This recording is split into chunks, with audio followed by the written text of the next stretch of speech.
चंद्रयान से टक्कर लेने चला था रूस, हो गई फजीहत। चांद पर पहुंचते ही क्रैश कर गया लूना 25। भारत के वैज्ञानिकों से ली होती सलाह तो बेइज्जती होने से बच जाते पुतिन। अब वैज्ञानिकों का क्या होगा? रूस की नाकामी का अमेरिकी उड़ा रहे मजाक। यूक्रेन में फूट रहे पटाखे, चीन भी मंद मंद मुस्कुराया।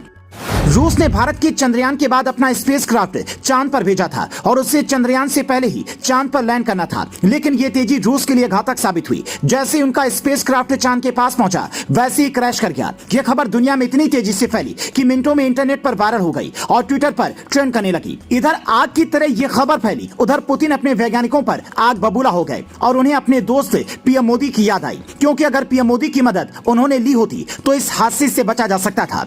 दरअसल पिछली बार जब भारत ने चांद पर अपना स्पेसक्राफ्ट भेजा था तो वो भी क्रैश कर गया था, इसलिए भारतीय वैज्ञानिकों के पास उसका एक्सपीरियंस था। अगर रूस ने पीएम मोदी से मदद मांगी होती तो जरूर उन्हें अपने दोस्त से मदद मिलती, लेकिन उन्होंने ऐसा नहीं किया, बल्कि भारत के चंद्रयान से टक्कर लेने की कोशिश की। रूस की इस नाकामी पर जहां अमेरिका और यूरोप हंस रहे हैं, वहीं यूक्रेन में तो पटाखे फोड़े जा रहे हैं। यूक्रेन की जनता मजाक उड़ा रही है कि जमीन पर ढंग से चल नहीं पा रहे हैं और चले हैं चांद पर। रूस अब एकदम से चांद पर जाने का मिशन नहीं बना सकता, उसका सपना चकनाचूर हो चुका है। रूसी स्पेस एजेंसी ने कहा कि कल लूना 25 से संपर्क साधने में दिक्कत आई थी। इसके बाद उससे संपर्क साधने के कई प्रयास किए गए, लेकिन कोई नतीजा नहीं निकला। रोसकॉस्मोस ने कहा कि शुरुआती जांच के अनुसार लूना 25 असली पैरामीटर से अलग चला गया था, तब ऑर्बिट के बजाय दूसरी ऑर्बिट में चला गया जहां उसे नहीं जाना चाहिए था। इसकी वजह से वो सीधे चांद के दक्षिणी ध्रुव के पास जाकर क्रैश हो गया। रूस ने सोयुज रॉकेट से लॉन्चिंग की थी, जो करीब 46.3 मीटर लंबा था। इसका व्यास 10.3 मीटर था, वजन 313 टन था। इसने लूना 25 लैंडर को धरती के बाहर एक गोलाकार ऑर्बिट में छोड़ा, जिसके बाद ये स्पेसक्राफ्ट चांद के हाईवे पर निकल गया।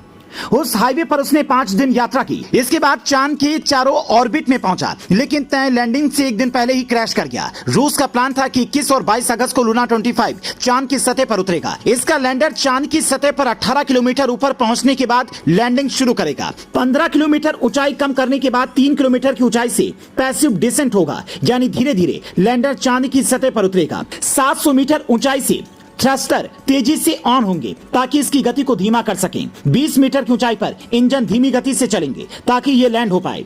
लूना 25 चंद्रमा की सतह पर साल भर काम करने के मकसद से गया था, जिसका वजन 1.8 टन था। इसमें 31 किलो के वैज्ञानिक यंत्र लगे थे। एक यंत्र ऐसा लगा था जो सतह की 6 इंच खुदाई करके पत्थर और मिट्टी का सैंपल जमा करता ताकि जमे हुए पानी की खोज हो सके। लूना 25 चांद के दक्षिणी ध्रुव के पास मौजूद वोगुस्लावस्की क्रेटर के पास उतरना था, लेकिन ऐसा नहीं हो सका। अब रूस को फिर से सारी तैयारी करनी पड़ेगी, जिसमें बहुत वक्त जाएगा। हो सकता है इस बार वो अपनी गलती को सुधारे और भारतीय वैज्ञानिकों से सलाह ले।